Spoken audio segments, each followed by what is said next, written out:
Okay, guys, this is Krista Hawkins, and I am super excited that you have joined us this evening for No More Resolutions. I am a professional development coach for business owners and a co-founder for my company, Future Legacies, and a qualified national marketing director with the Juice Plus Company.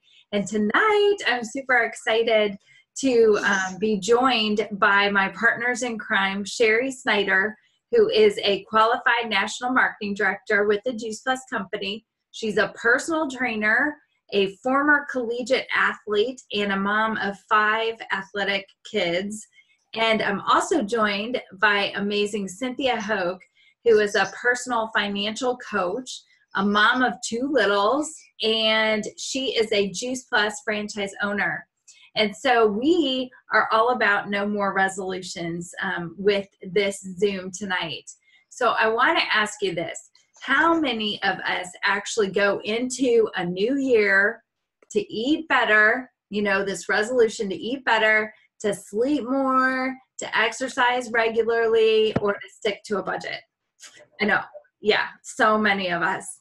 So it looks like, check this out, guys, that 2019 is no different. So here we've got the top New Year's resolutions for 2019. And to me, I am seeing all the statistics here pointing directly to diet, eating healthier, losing weight, exercising, and budget. So saving more and spending less. So when you think about this, it just seems like year after year, we have this huge, strong desire to do these things. Yet, why do we fall short? Well, so often, we start off so strong in January, and then by March, we have completely fallen off the wagon. We no longer go to the gym. We're in the chip aisle and drinking sodas, and we're staying up late, and we're doing all those things. Well, the number one reason is because we really haven't connected to our why. And that's something that's really deep inside you. Your why is behind every area and every driving force. And if it's superficial, meaning it's just like surface level, it hasn't really connected with your heart and your mind, if it's not deep enough, you will quit. And we often say, in our culture here, if your why can't make you cry, or if it doesn't make you cry, it's not strong enough. So really digging down deep and figuring out why you want to lose weight, or why you want to be healthier, or why you want to hit the gym, or, get on the treadmill, or really why is it important for you to budget for your family? Why are finances so important? And once we get that clear, we get that why really clear, then we can focus on that specific area, and we can do that with clear written goals, with action steps, and accountability. And when you think about this, there was a study that happened at Harvard, and get this was back in 1979, so I was just 8 years old when this thing was going on. They studied Harvard MBA graduates, and they looked at them and said, okay, which ones of you have clear, set, written goals for your future, and you've made those plans to accomplish those goals? Well, this is Harvard, you all, Harvard. 84% said that they had no specific goals at all. 13% had goals, but they were not committed yet to paper.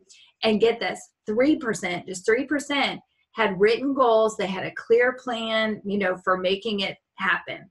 Well, then they fast forward, and in 1989, they studied the results of this same group, and they found that the 13% who had the goals, they earned twice as much money as the 84% that didn't have goals. And the 3% that had written down clear-cut, concrete goals, they earned 10 times as much. And that's as of the 97% put together. So that should tell us, oh my gosh, we need that strong why, and we need to have clear-cut, written down specific goals. And So we thought we would just take a dive right now into those top 3 things that have been on lots of our lists, and it's definitely on the list for 2019 as we see here. So health, that's such a huge, huge important piece for so many of us. And for me, I was a former collegiate athlete. I'm a mom of 2 girls, and they're both in sports as well. They both swim just like their mama did. I had a family history, and still do, a family history of heart disease. And my husband's side, he has a family history of diabetes, both touching both of his sisters. So both of his sisters are insulin-dependent diabetic. So I really wanted to fuel my girls and my kids the way I knew could be better. And I had to start really with fueling them with the right foods. I wanted to do better. I wanted to buy things better. I knew that we weren't eating enough fruits and vegetables. I knew because I was buying like the same 5 kinds each and every day, every week at the store. And I knew that I was, like most moms out there, the primary guiding force for feeding my family properly. So my why was really, really, really strong. And the first thing that I learned, the number one thing I learned, was about reading labels and the importance of reading labels. And so that's what I'm going to encourage you all to do. If you're on this health journey and you have this like strong why for health, the number one thing is reading those labels. And I, like a lot of you probably, I was duped by marketing. I believed it. I believed the front of the package, thinking that the 100% vitamin C fruit snacks were telling me the truth, that they were actually really helpful to our bodies. And I thought, well, if I'm going to buy chips, I might as well buy the organic Cheetos because that's going to be better than the other kinds. So I learned, number one, that marketing lies and labels tell the truth. Labels tell the truth. So I had to learn to look up what those words meant. And I had to learn that, oh my gosh, the first things listed on that label, that's the most ingredient in that particular food item.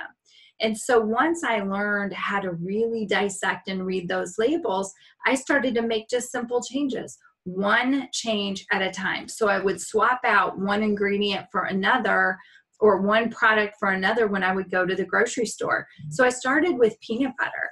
And then I moved on to like bread, and I picked and I chose healthier versions.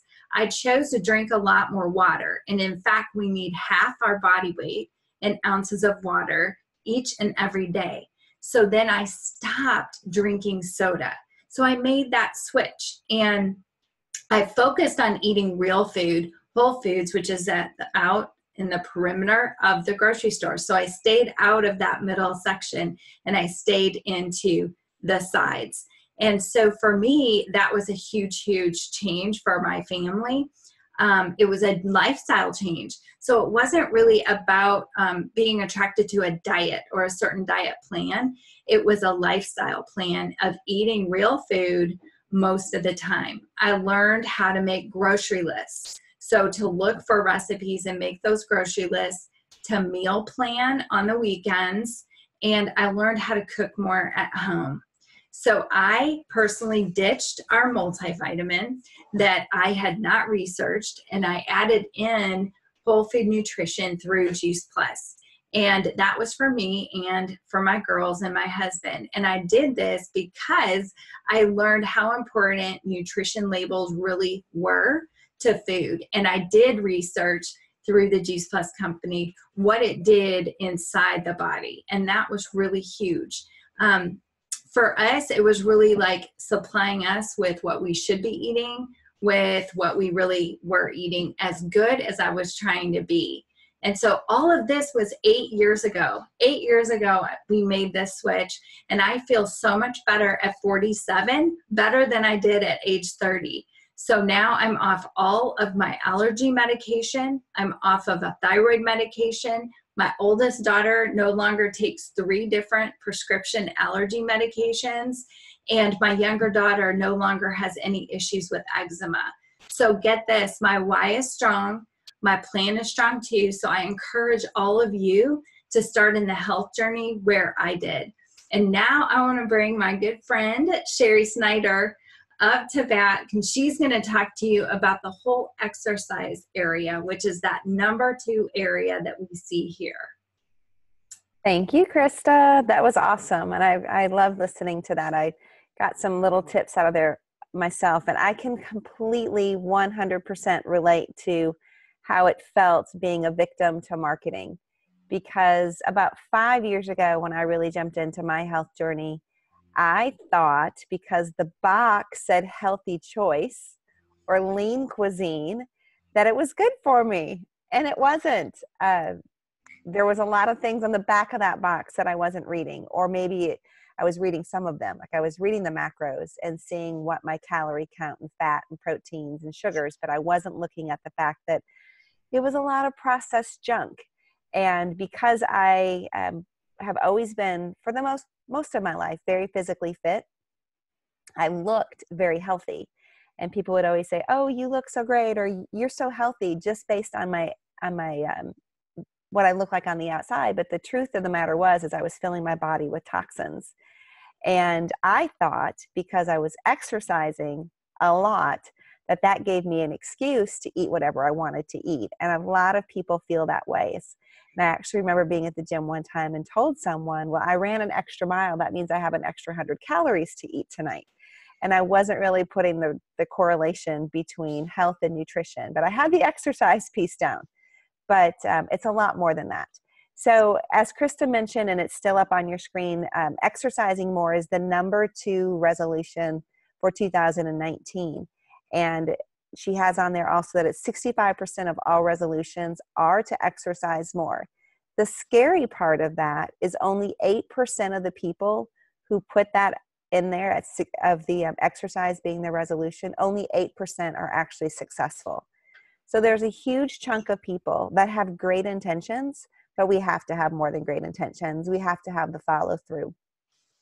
And just like Krista said, we have to have a true, strong reason why that exercise is important to us.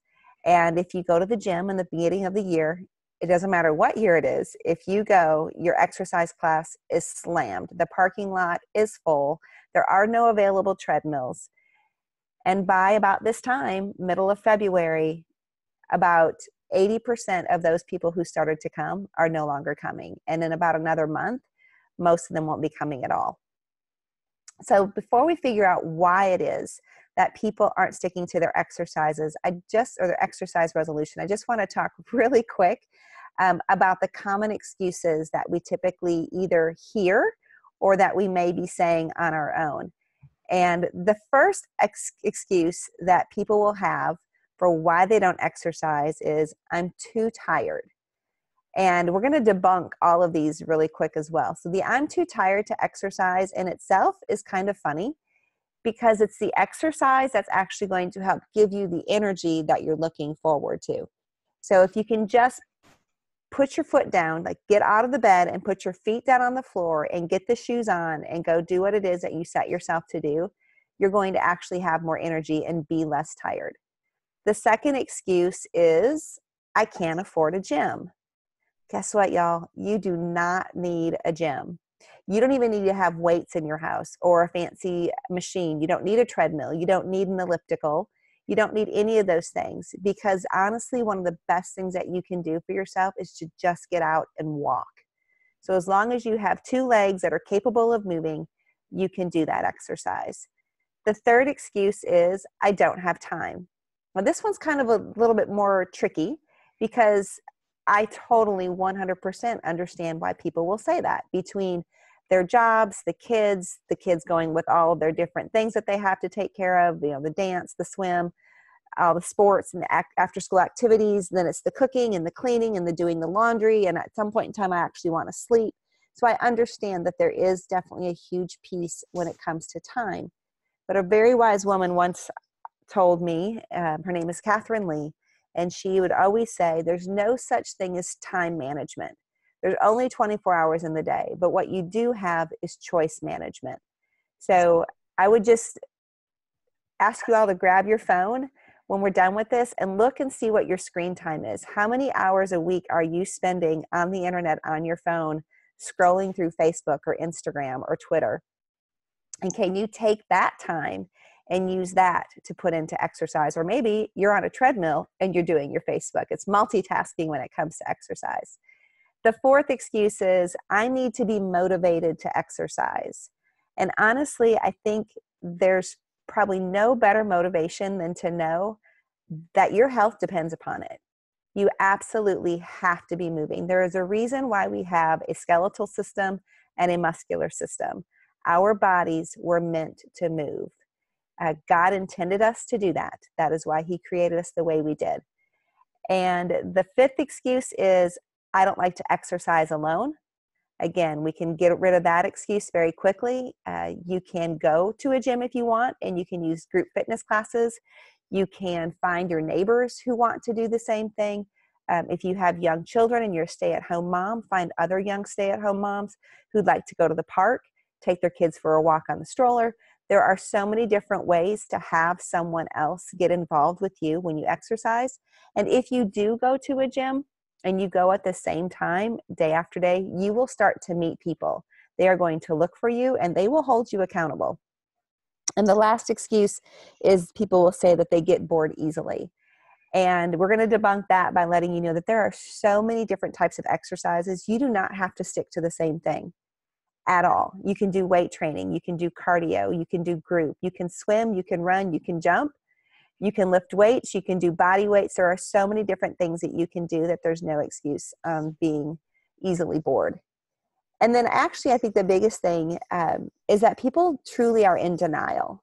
We might hear people say, I don't need to exercise, I eat healthy, or I don't need to exercise, I'm already skinny, or I don't need to exercise because it's not going to make a difference in my health. And those are all flat out lies. We do need to exercise. And the great thing about exercising is that there are so many benefits. And I'm just going to run through a list of these very quickly. It can make you happier. There are different hormones that are released when you exercise. It can help with weight loss. It's good for you, for your muscles, and for your bones.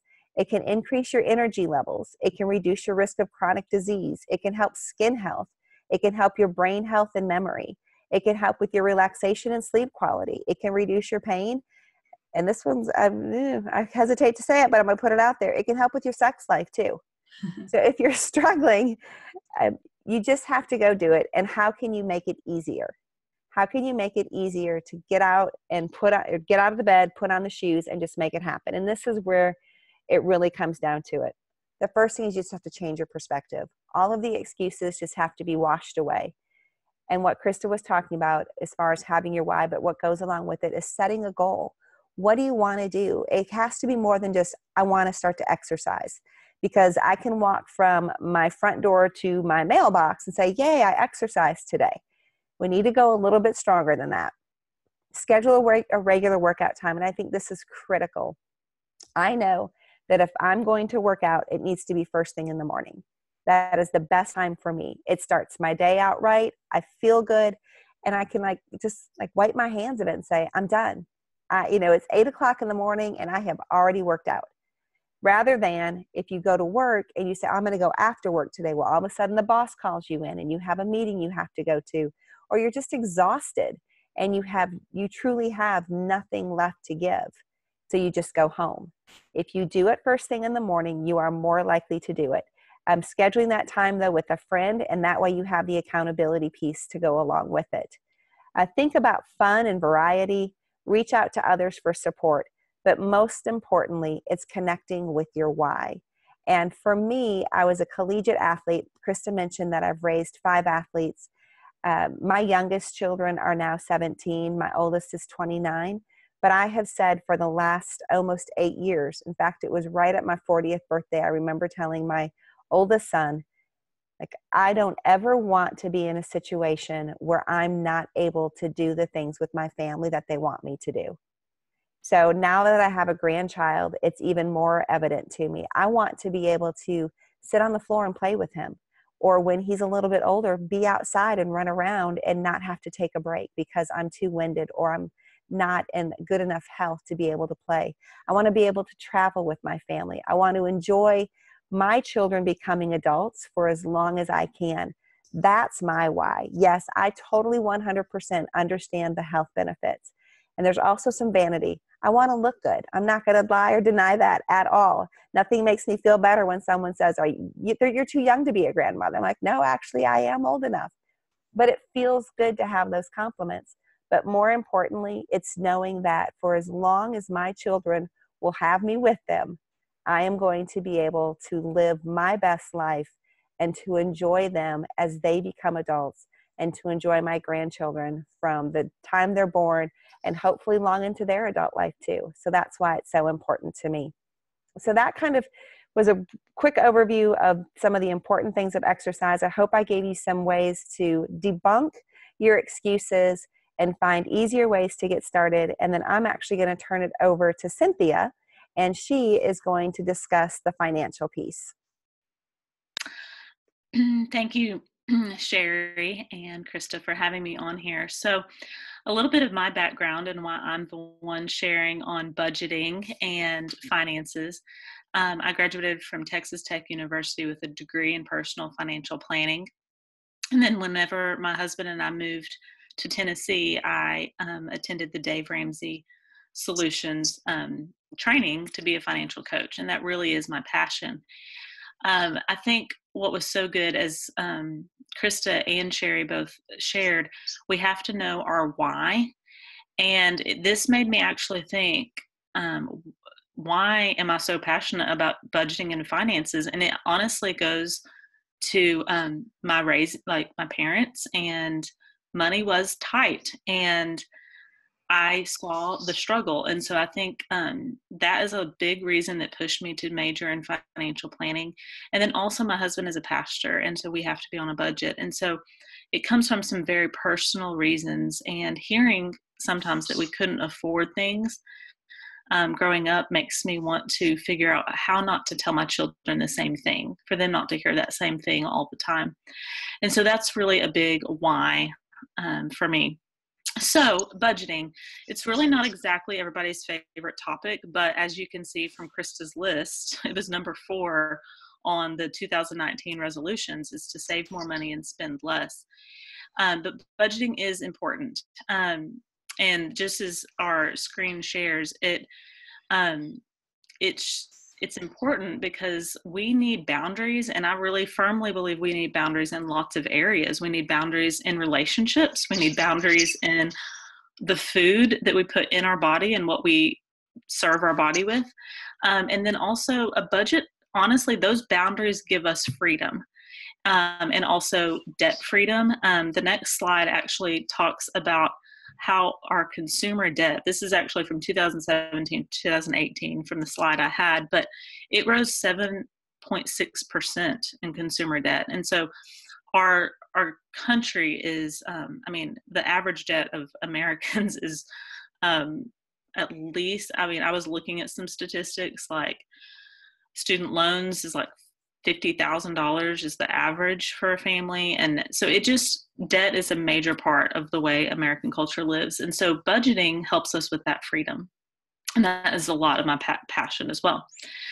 I was thinking about how I've heard before, like, look at someone's schedule, like look at their planner, and you're going to see what's important to them. You're going to see, is their family important? Is their job more important? Whatever it is. But I was thinking, actually look at your bank account and your credit card statement, and you're going to see what's important to you. Like what you spend your money on shows what is important to you. So my challenge, you might not actually know, what do I spend my money on? And my challenge would be to track your expenses to find out what is important. And that sounds scary. Thankfully, you're not going to be turning that into me. But tracking your expenses helps you see. And you would be shocked, but it actually would help you if you have the goal to save more money, to pay off debt, to make some changes. Maybe it's changing the food, what you're putting in your body. Maybe it is to have the money for a gym membership, to track your spending so that you can actually scale back certain areas to use for another. Part of mine was my health journey, which started 2 years ago. And I had wanted to change what I was putting in my body the food I ate.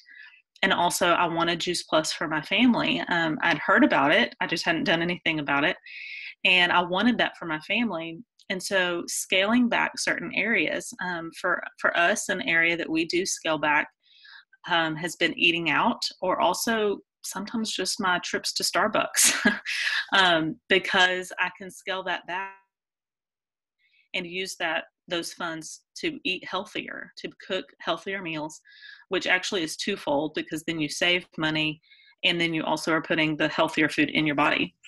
So, and I would want to say that your health, or whatever your resolution, it takes an investment. I actually used to feel a little bad for charging people for helping them get their budgeting in order. But then I realized people have to be invested. You actually need to be invested for it to be important. Just like Sherry was eating, with exercise, sometimes you have to pay for that membership, pay for a personal trainer, maybe buy the better products for your health, and being invested with what goes into your body. For me, one of those investments is Juice Plus, because it's important to me and it's worth it in the end. So looking at some of those not as expenses, but as investments. So whenever my health became a priority, I really rearranged our budget. I allocated more money towards our grocery budget and less towards eating out. And then I also added income. And that's whenever I did become a distributor for the Juice Plus company.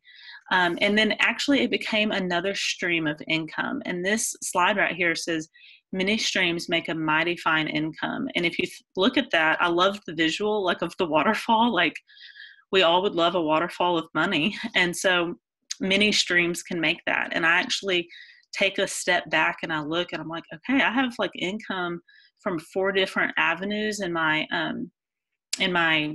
account, and that actually can add up. And I'm like, okay, this is a good way to pursue. Millennials are looking at multiple options for income. And then the next slide, I found this interesting, that 65% of self-made millionaires have at least 2 streams of income.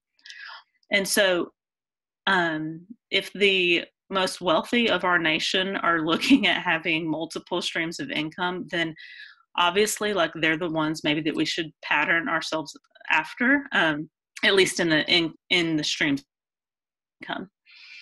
And then multiple streams of income, like the Juice Plus company, which is what I chose to invest in because I believed in it. I saw that this business model was smart, because it's good to have a backup income. There's going to be layoffs and downsizing with jobs. Moving. My husband's a pastor. We could move because of his job. I have a dear friend who her husband's in the military, so she moves military bases, but she has a network marketing company that she works for. And then career changes. For me, I'm making a current career change, and it's good to be able to push on the gas with this company to help me build my other business. And then there's companies like this to press on the brakes, which has happened whenever we move houses with 2 small children. So this type of business really just makes sense.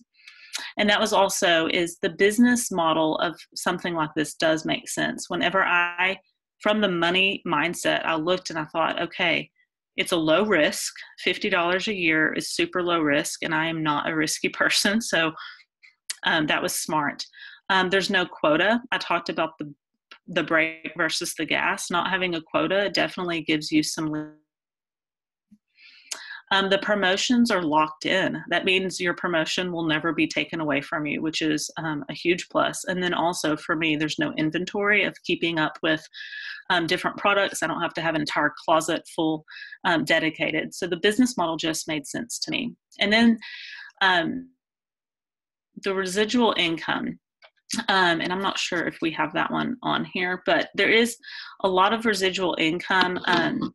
I learned more about this whenever I jumped into this business, but it is a way of essentially residual income is making money while you the hard work has been done, and you're making money while you're like sleeping, basically. It's just continual earning on your money. And so it's brilliant instead of regular income. And I loved one of the comparisons with regular income versus residual was regular income is linear. And I would think of that more as the additional, like waiting on that raise a year or 2 years later, which has been my case before. And then with residual income, you're actually looking at, it's at an exponential growth. So the idea of multiplication, which is brilliant. And so residual income, having at least one of those streams of income being residual, will have the higher payoff.